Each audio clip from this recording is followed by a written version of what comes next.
Prostate আপনার after 40 পরেই অনেক সময় দেখতে পাই এবং প্রস্টেট আস্তে আস্তে বাড়তে থাকে এবং বাড়তে থাকার সঙ্গে সঙ্গে আপনাদের রাত্রে বারবার ধরে উঠতে হয়, প্রস্রাব করলে জ্বালা করে এবং তার সঙ্গে সঙ্গে আপনাদের ইনফ্রিকুয়েন্ট হোল্ড করতে পারেন না প্রস্টেট। তা সুতরাং এই অনেকগুলো সমস্যা প্রস্টেটে দেখা দেয়। সুতরাং আফটার 50 পরে বা 40 পরে যে প্রস্টেট বাড়ে, 50 গ্রামসের নিচে হলে অবশ্যই আমাকে ফোন করবেন। আমি দীপায়ন সামন্ত বলছি আমি আপনাকে হেল্প করব। আর আজকে যে ভিডিওটা দিচ্ছি, ভিডিওটা যে ভদ্রলোকে ভিডিও দেবো সেই ভদ্রলোকেও ডাক্তার বলেছে অপারেশন করতে। তুমি ভদ্রলোকে ভিডিওটা দেখুন। আর একটাই কথা বলি, সবাইকে শেয়ার করুন আমার কথা। আমি কারোর কাছ থেকে অনলাইনে কোনো টাকা নিই না, আমি আপনাকে হেল্প করার জন্য ভিডিওগুলো দিচ্ছি, আপনি দেখবেন। আর প্রস্টেট নিয়ে আমার প্রচুর ভিডিও আছে, তার ব্যায়ামগুলো আছে, সেগুলো অবশ্যই দেখে আপনিও সুস্থ হবেন, সেই কারণের জন্যই ভিডিওটা দেওয়া। দেখুন ভিডিওটা শেষ পর্যন্ত, ভদ্রলোকের কথা শুনুন, আপনিও এনকারেজ হবেন। আপনার কিন্তু অপারেশন করতে হবে না যদি তার কথা শোনেন এবং আমার ব্যায়াম বা আমার খাদ্যাভ্যাস যেগুলো বলেছি সেগুলো যদি আপনি মানতে পারেন, তাহলেই অবশ্যই আপনি ভালো থাকবেন। আর একটাই কথা বলি, সাবস্ক্রাইব করতে ভুলবেন না, সবাইকে শেয়ার করতে ভুলবেন না। আর আমার হোয়াটসঅ্যাপ নাম্বার থাকে, কোনো অসুবিধা আমাকে অবশ্যই আপনি জানাবেন, আমি আপনাকে হেল্প করবো, কথা দিলাম। আর ভদ্রলোকের ভিডিও এবং তার স্পিচ শুনুন, সে কী বলেছে তার কথাটা শুনুন, তাহলে আপনিও ইন্সপায়ার হবেন। আপনি তার কথার মতো যদি ব্যায়াম করতে পারেন, আমার মতো আমি যে ব্যায়ামগুলো তাকে দেখিয়েছি, তাহলে আপনিও সুস্থ থাকবেন। দেখুন ভিডিওটা শেষ পর্যন্ত।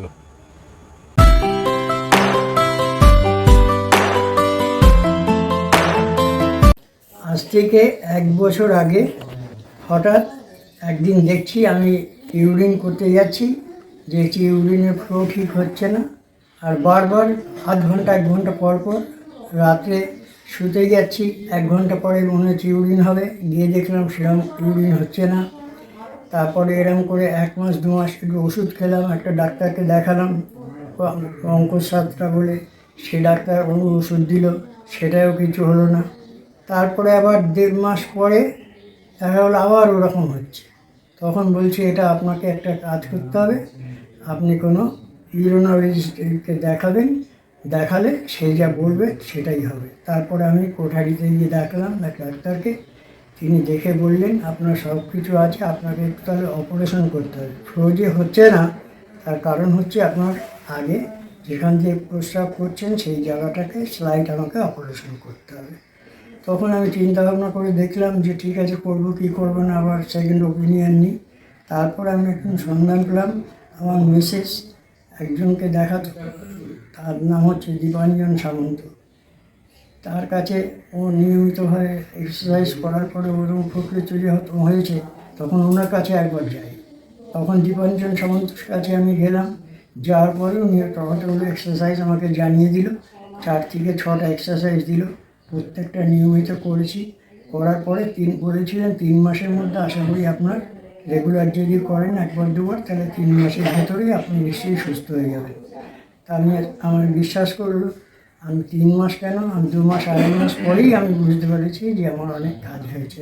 এখন বর্তমানে যে পজিশন, আমি কমপ্লিটলি সুস্থ এবং কোনো রকম অসুবিধা নেই ইউরিনে। আশা করছি আগামী দিনও হবে না। আমি তার যেগুলো পথ দেখে বলেছিলেন যে এইগুলো আপনি করবেন, সেই আসনগুলো আবার ওনাকে গিয়ে বললাম।